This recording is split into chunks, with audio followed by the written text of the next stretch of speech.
शिकायत करना छोड़ो। दोस्तों, कहानी अच्छी लगे प्लीज लाइक कीजिएगा और चैनल को सब्सक्राइब कीजिएगा।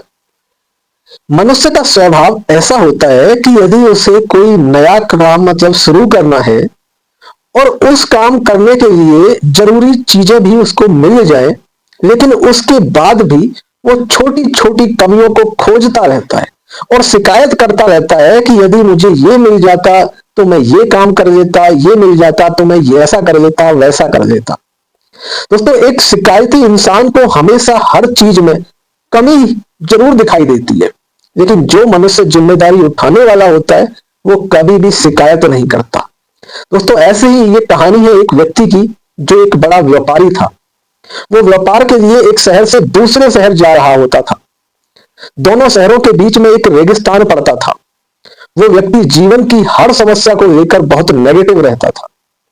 उसे हर चीज में हमेशा कमी ही दिखाई देती थी।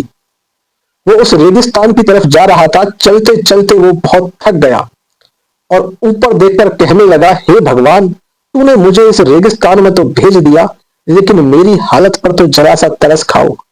यहां पर तो पीने के लिए पानी तक भी नहीं है। आपने क्या ये जगह बनाई है? अगर मेरे पास आज बहुत सारा पानी होता तो मैं इस रेगिस्तान में भी हरियाली ही हरियाली कर देता। दोस्तों, ऐसे ही आगे चलता हुआ ये बातें सोचता जा रहा था। थोड़ी दूर जाने के बाद उस व्यक्ति को एक कुआं दिखाई दिया। कुएं को देखकर वो व्यक्ति वहीं पर रुक गया और उसने कुएं के अंदर जाकर झांक कर देखा तो उसमें पानी भरा हुआ था। बिल्कुल साफ पानी था। पानी देखते ही वो फिर सोचने लगा कि भगवान, आपने मुझे कुआं तो दे दिया पानी पीने के लिए, लेकिन अब मैं इसमें से पानी कैसे निकालूं और कैसे मैं अपनी प्यास बुझाऊं।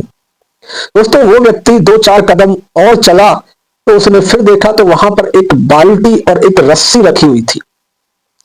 अब उसने उस बाल्टी और रस्सी को वहां से उठाया और कुएं के अंदर लटकाकर पानी उसमें से निकाल लिया। उसने पहले तो वो पानी पिया, अपनी प्यास बुझाई और फिर सोचने लगा, अरे भगवान, यहां पर बाल्टी और रस्सी तो है, लेकिन मुझे यहां हरियाली लाने के लिए पानी को ले जाने की जरूरत है और मैं भला इसे ढोकर कैसे ले जा सकता हूं। तभी उसने देखा थोड़ी और दूर आगे तो उसे एक ऊंट दिखाई दिया।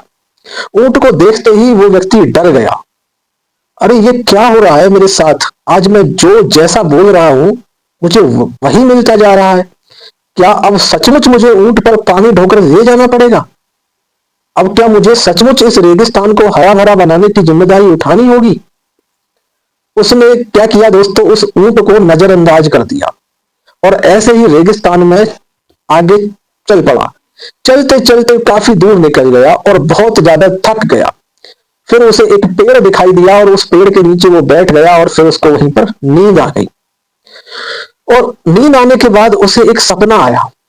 सपने में भगवान उसके सामने प्रकट हुए और भगवान उससे कहने लगे, तूने आज जो जो मुझसे कहा मैंने तुझे वही दिया, लेकिन फिर भी तू हमेशा नेगेटिव ही सोचता है। ऐसा सुनते ही उस व्यक्ति की अचानक से नींद खुल गई। वो जल्दी से जल्दी अब उस रेगिस्तान से बाहर जाना चाहता था। पहले उसने ईश्वर की दी हुई हर चीज को नजरअंदाज किया ताकि वो जिम्मेदारी उठाने से बच सके। दोस्तों, ऐसे ही हम लोगों की जिंदगी भी कुछ ऐसी ही होती जा रही है। हम हमेशा जीवन से शिकायत करते रहते हैं कि अगर हम अच्छे स्कूल कॉलेज में पढ़े होते तो आज हम ऐसे ना होते, अगर हमारी कोई मदद करता तो आज हम ऐसे ना होते, हम बहुत आगे होते। हमारी इन्हीं शिकायतों के चलते ईश्वर जो हमें देता है हम उसे नजरअंदाज करते रहते हैं। हमारी शिकायतों के पीछे छुपा हुआ राज यही रहता है कि हम अपनी जिम्मेदारियों से डरते हैं, क्योंकि जिम्मेदारी हमसे ढेर सारी मेहनत मांगती है और हम उस श्रम से बचना चाहते हैं। दोस्तों, ये कहानी हमें ये बताती है कि हम जीवन में जो भी कर रहे हैं उसकी जिम्मेदारी हमें खुद लेनी होगी, क्योंकि जिम्मेदारी लेने से ही हम आगे बढ़ पाएंगे।